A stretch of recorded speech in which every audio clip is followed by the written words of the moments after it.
In today's program, we are looking into community networks. So community networks are internet networks that are started by the communities for the communities. We bring you the best in matters technology. Always block and report any users who harass or bully you or others online. And that has been Tech News. I've been impressed that iOS is finally opening up to the Android community. This Sunday and every other Sunday at 4:20 p.m. only on KBC Channel 1. 曾以为只是寒冷如常的冬天。 Who are you? What do you want? Let go of my miss! Mother, are you okay? Mother, please wake up! Mother! They're looking for Prince Chung. Prince Chung? Is he? Shh, keep it down. And ask everyone in your manor to keep it a secret? I don't want my family to know yet that I treated Madam It was Yunxian who brought disaster on our family. Don't hit Get her! up! This is all on you! Master! For embarrassing our family! I didn't! Found Prince Chung. Make him disappear for good. Yes! 曾以为只是寒冷如常的冬天，不管我。 She has come to help us grow our business and run Bypass professionally. Do you have a list of the employees they fired? So you think Beatrice is going to save this place? You do realize you signed that LBO without checking. It's all because of your meddling he has turned out the way he has. Next time you call me, you better have both signatures and the title deed. Utagoja mpaka mwisho wa dunia. Mbona wewe ama Wochi hamkusikia ofisi ya mdosi kivamiwa na waizi? It will be very hard to bypass. Whatever happens at Bypass stays at Bypass! Please, let's have order.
Good afternoon, this is Lunchtime News. I trust you're having a lovely Sunday so far. My name is Jacky, Wambiru. Sign language interpreter is Ann Wangeshi. Well, we have so much in store for you. Remember, you can interact with us on our Twitter handle at KBC Channel 1 or at Jacky Wambiru. And to kick us off, the youth have been warned to be wary of religious leaders who lace their teachings with falsehoods aimed at luring them into radical ideologies. Islamic scholars say the youth are increasingly becoming susceptible to radicalization, hence the need to engage them in true religious teachings to mold them into responsible citizens. Religious scholars have called for the entrenchment of good morals in the society. Speaking during a lecture organized by the Al-Azhar scholars of Egypt in Malindi, they challenged the youth to embrace true teachings of Islam. Ni jukumu la viongozi wa dini zote wajaribu kufunza mafundisho ambayo ni sahihi ya dini yao, ili kuwe na raia wema, kuwe na watu ambao ni wabunifu na ni wenye kufaidisha jamii kwa jumla. Dini ni kila kitu kwanza. Ukisema dini ni ibada, umenyima haki yake. Dini ni usarmala, dini ni carpentry, dini ni mekanika, dini ni umeme, dini ni bomba la mai, dini ni kila kitu. The scholars said the society is flooding with numerous kinds of teachings, and some false prophets may be taking advantage of the youth to exploit their naivety. Kihakika unajua mtu asipofahamu itikadi yake vyema anaweza akapotoka na akapotoshwa, na huku akijua kwamba hivi ndivyo sawa, na wakati pengine anapewa mafundisho si sahihi. Dini yoyote ni dini. Hakuna dini imwambia mtu nenda ukalewe. Hakuna dini inamwambia mtu nenda ukazini. Hakuna dini inamwambia mtu nenda kaibe. According to the scholars, a huge percentage of the youth is exposed to fake teachings that center on earthly fulfillment and distractions. Karaya Itumbi, Lunchtime News. Well, we now cross over to Kakamega County, where the consecration of Reverend Rose Okeno as a bishop of the Butere Diocese is currently underway, and former Prime Minister Raila Odinga and Kakamega Governor Wycliffe Oparanya are among leaders in attendance. Well, let's cross over and listen in. General Sifuna. And Secretary General Sifuna is also with us. Tunasema asanteni sana, na tunasema Mungu awabariki kwa kuja kuungana nasi na kuomba nasi. Kanisa hili ni lenu. Ninajua wengi wenu ni members of the Anglican Church, but because of where we are, I beg to be understood that we have to make the church to be the church when it gathers, and we can have opportunities to air our concerns and our views to the people of Kenya outside of the sanctuary in the places of worship, and I want to thank you all. Now we are going to the next item, which is to hear now the bishop who have been elected give her charge. Sasa tunataka Simba agurume nyumbani na apate nafasi ya kusema atafanya nini wa Kristo wa Diocese ya Butere. Karibu askofu, patia watu wako charge yako. Just go with it.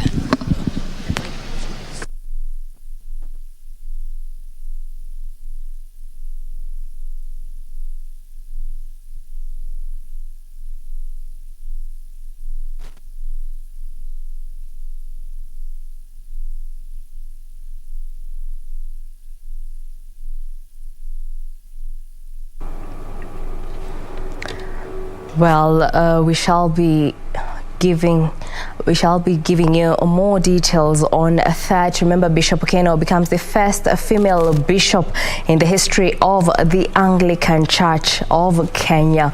We shall have more detailed report in our subsequent bulletin. For now, we move on. Kenya Union of Post-Primary Education Teachers, KUPPET, has called on the government to commence progressive phase-out of boarding schools to ease the workload on teachers. Missouri says, unlike their counterparts in day schools, teachers in boarding schools end up working long hours with no extra pay.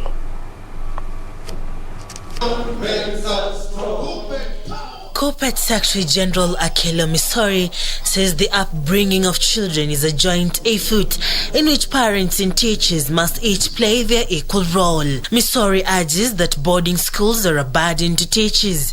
First line of action is that lobby, that the teachers must be part of the thinking of having most of our schools day schools. This is also to limit the risks associated with staying in school or institutions without proper arrangement of their security. KUPPET chairperson Omboko Milemba says the labeling of teachers as essential service providers has done little to lift the heavy academic burden off their shoulders. Tutaanza kufuatilia mpangilio wa kuhakikisha kwamba hizi mashule zote zikuwe ni day schools, ili wakati wanafunzi wanaenda nyumbani, hata wazazi pia wanaenda nyumbani, na pia itafanya malipo kwa mashule zetu zikuwe ni chini na itawezesha watoto wote kuweza kusoma.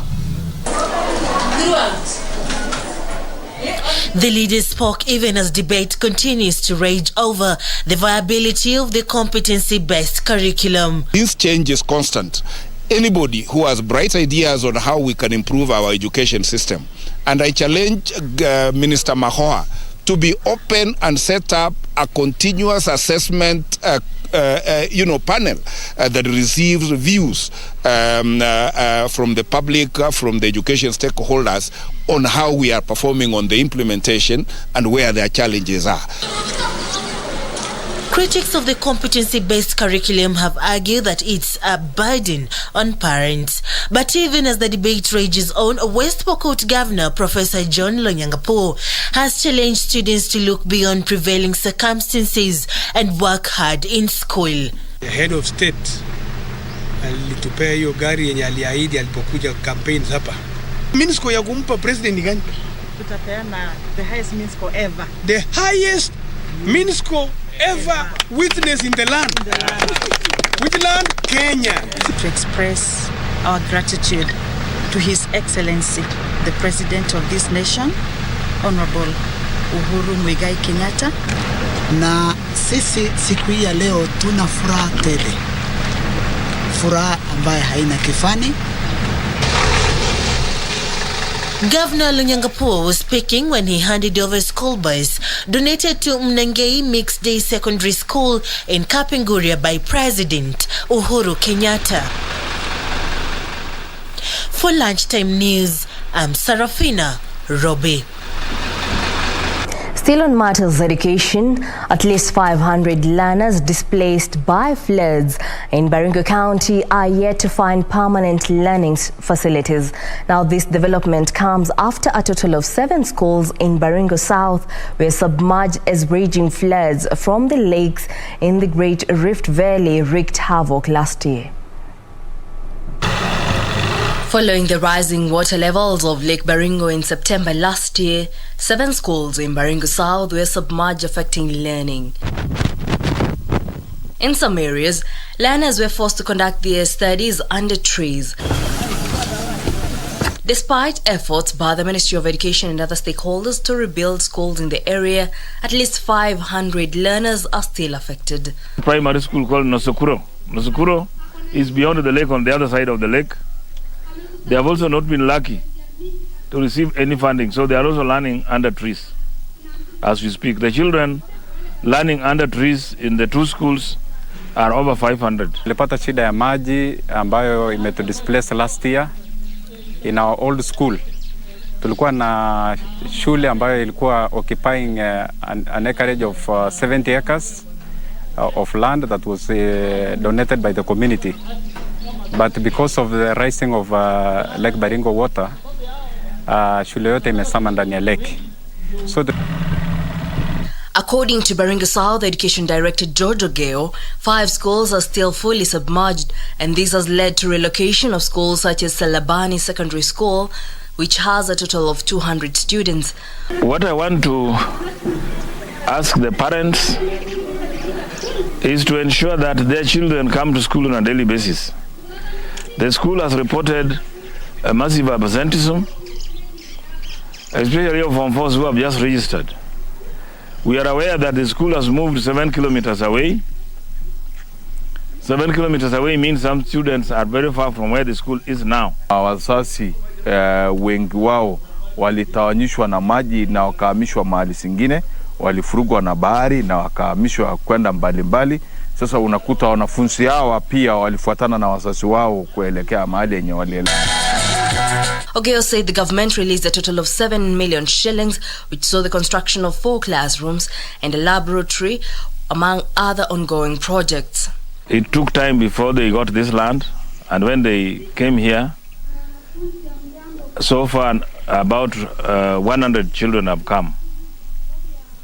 The others have relocated to other schools, some did exams and left. Many other facilities that we need to put up. We have library, we have dorms for the students, and we have even the school fence. So we are calling upon people of goodwill to come and help us and the government. Ogeya lauded efforts made by donors in ensuring learning continues. We are very grateful to the community and the government of Kenya because we've been relocated to a new site. Currently we have a school occupying a land of about 30 acres. And courtesy of the government of Kenya, there is a lot of development going on. At the same time, 5 schools in the area have also been closed due to insecurity. Now, away from matters education, allow me to cross us back over to Butere in Kakamega County, where the consecration of Reverend Rose Okeno as Bishop of the Butere ACK Diocese is currently underway. Now, our reporter Simon Ochola has been manning the ground. So, Simon, kindly bring us to speed.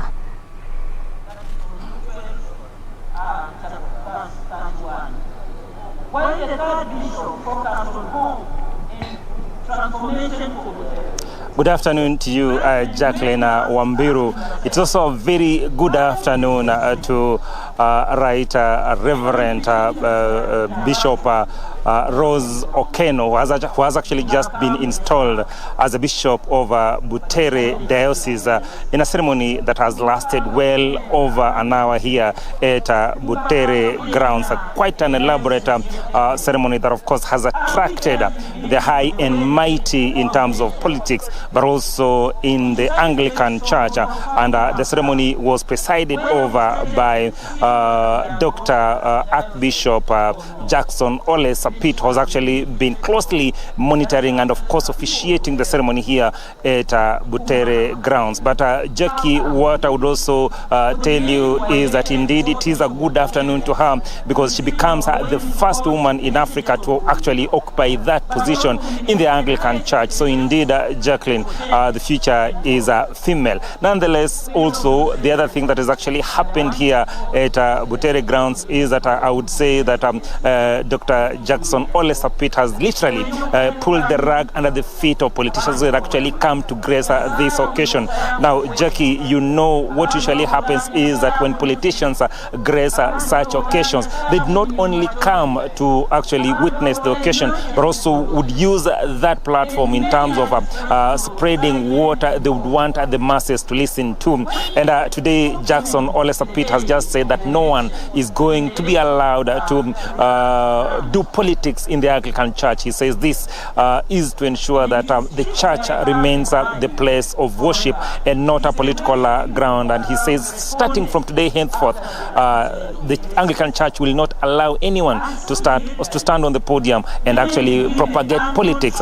If they are coming to the church, they come, they worship, and they go away, and nothing will be tolerated in terms of politicking in the Anglican Church. Remember, the former Prime Minister Raila Amolo Odinga, the former Deputy Prime Minister, of course, in the coalition government, Musalia Mudavadi, who is also the leader of ANC, is here. The Ford Kenya party leader, Moses Masika Wetangula, is here. And of course, Kotu Secretary General Francis Atwoli they are all here. And I can assure you, Jacqueline, that they started coming in at around 10 a.m. in the morning, and you could feel the tension amongst their supporters and also amongst their leaders. Remember, the two factions that is actually led by Musalia Mudavadi and, of course, joined by Moses Masika Wetangula, and the other one, of course, being supported by Raila Amolo Odinga, who is also very close to Kotu Secretary General Francis Atwoli, have been pulling in different directions in terms of politics,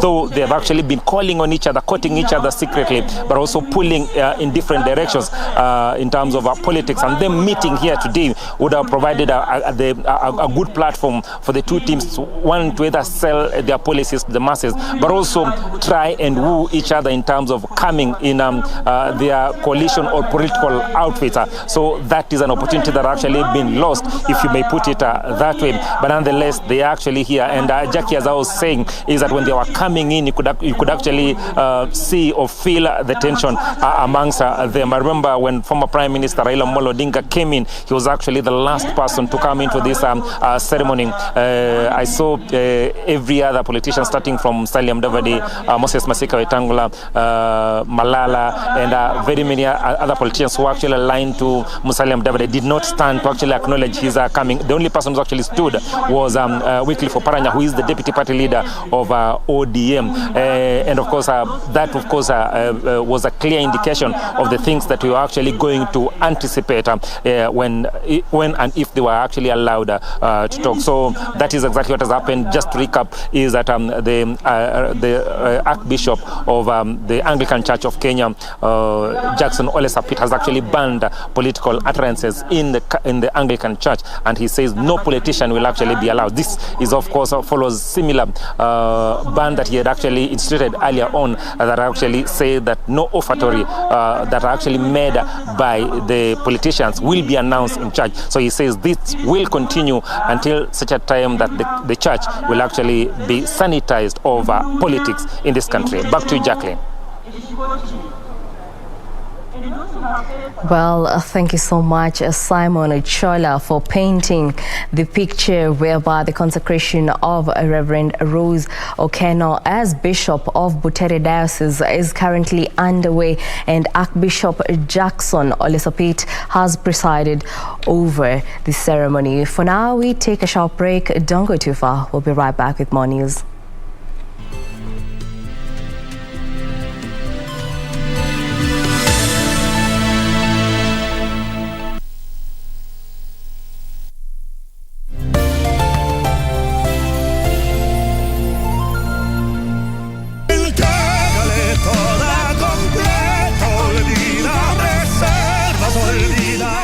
The only thing that she has in her mind is to do whatever to steal everything that you own. That is not true. Diana, you're being disrespectful. You are the one disrespecting yourself. Simply showing my appreciation for what I see in front of me. There's no doubt you're beautiful. Very, very hot. You will be my wife until I say otherwise. No, I am not the same woman who is terrified of you, Loreto. I want to access the entire plant's communication system on my mobile. Loreto is out of jail. I saw him this morning.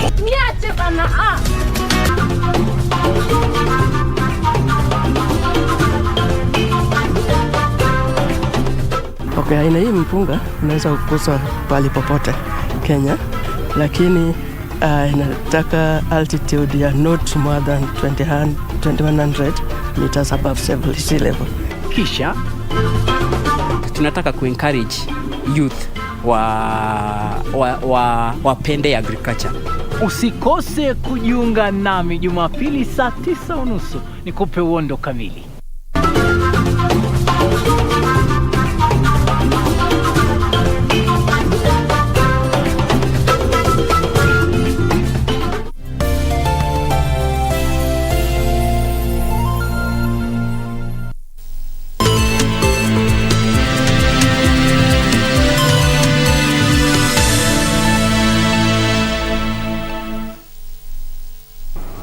Welcome back. Now let's proceed. Mandera County Interfaith Council, Okeno, in collaboration with community leaders from Northeastern, have called upon Kenyans at large to shun divisive politics. Led by Area's Supreme Council of Kenya Muslims Chairman Abdi Majid Khalif, they vowed to preach peace and called for protection of the sanctity of elections by not allowing divisive politics and hate speech. A section of religious leaders from Mandera County have met to chart a roadmap for a peaceful 2022 poll and election of leaders with integrity. They called for promotion of peace and cohesion as the country approaches the general election. Led by Mandera Subcamp chairperson Abdi Majid Khalif, leaders call for behavioral transformation among leaders who preach politics of division and hate speech to ensure stability of the nation. Aya wasiuzue na wasinunuliwe na pesa ambaye iko kwa mfuko wa watu ambaye hawajali maslahi yao, lakini wachague watu hata kama hana pesa, tuchague mtu ambaye tunajua anatusaidia na anatuendeleza na analeta amani. The candidates, the time of voter bribery is over. From now onwards in Mandera County, we shall elect you not on your tribe, not on the amount of money you have in your briefcase, but on what you will do for our community. The religious leaders urge the Independent Electoral and Boundaries Commission to uphold its independence, further calling on aspirants vying for various political seats to avoid voter bribery. Let us not elect somebody because he is from tribe A, B, or C, but let us elect one because he is capable and he can do something for his community. To IEBC, you have the wrong history of being partisan.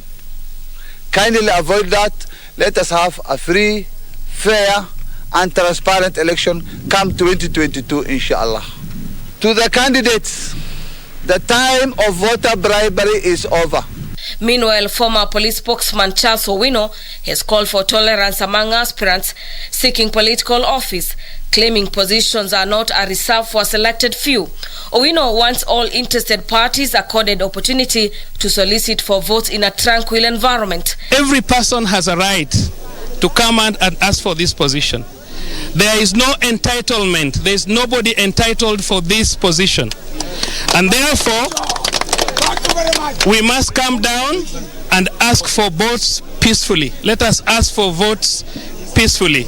In Malindi, Orange Democratic Movement coordinator in Malindi is alleged to have hired goons to deface New Pamoja African Alliance party offices associated with Kilifi Governor Amason Kingi, claiming the offices belong to him despite orders from the court that directed the auctioning of his good in the office of rent arrears. Wale watu ni kama ambaye wanachukulia ni kama ambaye mimi najidai na pale pahali ni kama nataka kutoa ile chama chao ni chama cha ODM. In Nakuru County, former Nakada chairperson John Mutudho is calling on security agencies in areas prone to violence to be vigilant in a bid to stem skirmishes in the country ahead of the general elections. Analyzing the situation in Laikipia, and that will cascade into what you will see when people start campaigning.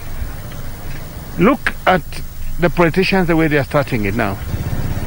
The public relies on us as leaders to guide them. Just get these thugs in Laikipia in jail. Get these guys who distributed guns in jail. Get all the thieves in jail. For Lunchtime News, I'm Gladys Mungai. In other news, over 436,000 students in Kilifi County have benefited from bursaries in the last 9 years, courtesy of the county government.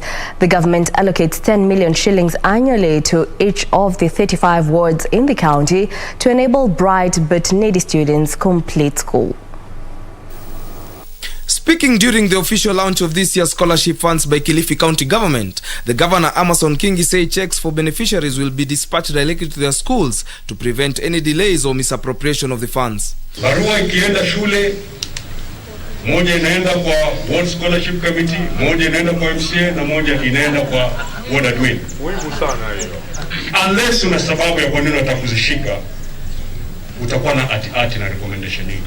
Lakini ikiwa umejitolea kumsomesha mtoto wa Kilifi, this is the best thing to do. Kilifi County Education Executive Rachel Musyoki said complaints over the bursaries were mostly from those who did not benefit, but said measures were being taken to cater for more needy cases. Kuna familia ambazo zimeweza kunufaika na pesa hizi. Kama vile nilivyotangulia kusema, pesa hizi haziwezi kuingia katika kila nyumba. Maana nyumba zetu ni nyingi zenye uhitaji. Lakini kusema kweli, kama tulivyosikia testimonies, pesa hizi zimeweza kusaidia familia. Beneficiaries of the scholarship expressed gratitude for the gesture. Hizi pesa zinanisaidia kwa sababu sina uwezo ule wa kuwa ninaweza kuwasomesha wote na watoto wangu wanapata alama nzuri. Kwa hivyo nasema nashukuru kwa sababu zinanisaidia.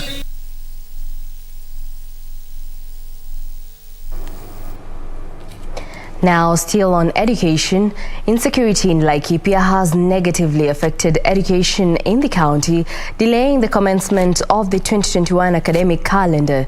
Laikipia Central Assistant County Commissioner Mary Kerongo says despite the insecurity and challenges posed by the pastoralist nature of some residents, they are working with local administration to ensure the 100% transition target to secondary schools is achieved. The recent spate of insecurity in Laikipia County has greatly disrupted the way of life for most residents.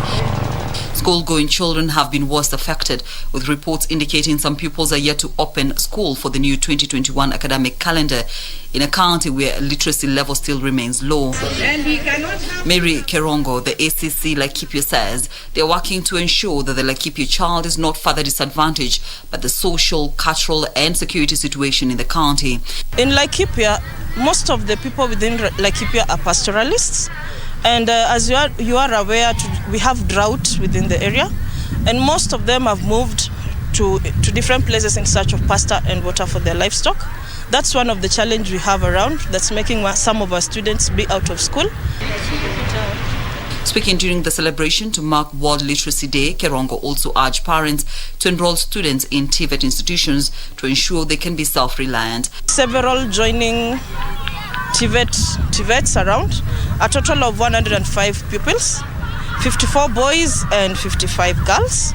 And we also have several boys and girls who are yet to join secondary. We have 232 boys and 152 girls. These we've started a search to find out where they are. Other education stakeholders in the area have urged residents to embrace services available, like the national libraries where students can access reading materials for free. Elsewhere, Kakamega Governor Wycliffe Oparanya has urged the government to offer a lasting solution to the insecurity being experienced in Laikipia. The government is not able to protect its own citizens. Then the government has therefore failed to provide security to its people. Hawa ni Wakenya ambao wanapata shida, na hiyo shida tunataka tujue ni shida gani. Yesterday, CS Matiang'i called on residents to return to their homes and directed that schools be reopened tomorrow, assuring residents that their security was guaranteed. Caroline Kamar reporting for Channel 1 Lunchtime News.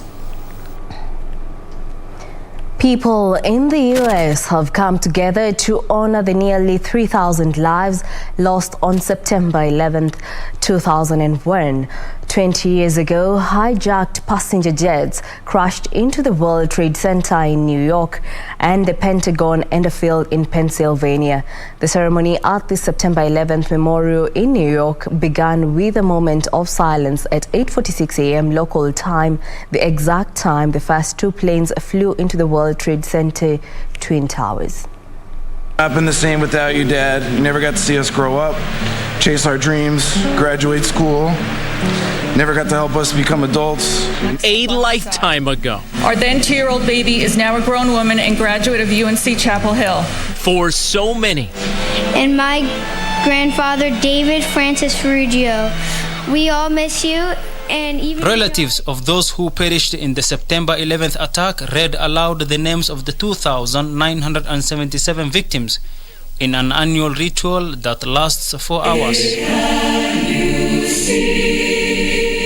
Dignitaries including President Joe Biden and former Presidents Barack Obama and Bill Clinton attended the ceremony. The ceremony had special significance, coming 20 years after the morning that many view as a turning point in US history. 2 planes struck the Twin Towers of the World Trade Center in New York. The buildings were set on fire, trapping people on the upper floors and wreathing the city in smoke. In less than 2 hours, both 110-story towers collapsed in massive clouds of dust. A third plane destroyed the western face of the Pentagon, just outside Washington, D.C., while the fourth plane crashed in a field in Pennsylvania after passengers fought back. All 246 passengers and crew aboard the 4 planes were killed. In the Twin Tower attacks, nationals of female Grand Slam champion since 1977, and become the first man since 1969 to win a calendar Grand Slam when he faces Daniil Medvedev in the US Open final. Emma Raducanu completed her astonishing journey from London's far suburbs to global fame and fortune when she overcame... She played some incredible tennis and beaten some of the top players in the world, so it was an incredibly difficult match. Meanwhile, Novak Djokovic will seek to clinch a record-breaking 21st men's major singles title when he faces Daniil Medvedev in the US Open final. In contrast to the unexpected women's showpiece between Great Britain's Emma Raducanu and fellow teenager Leila Fernandez, Sunday's climax to an unforgettable tournament sees the top two seeds meet in the men's draw. Well, that report brings us to the end of our bulletin this afternoon. Thank you for choosing Lunchtime News. For more news, check out our website at kbc.co.ke. My name is Jacky Wambiru. Sign language interpreter is Anwangeshi. Enjoy the rest of the Sunday.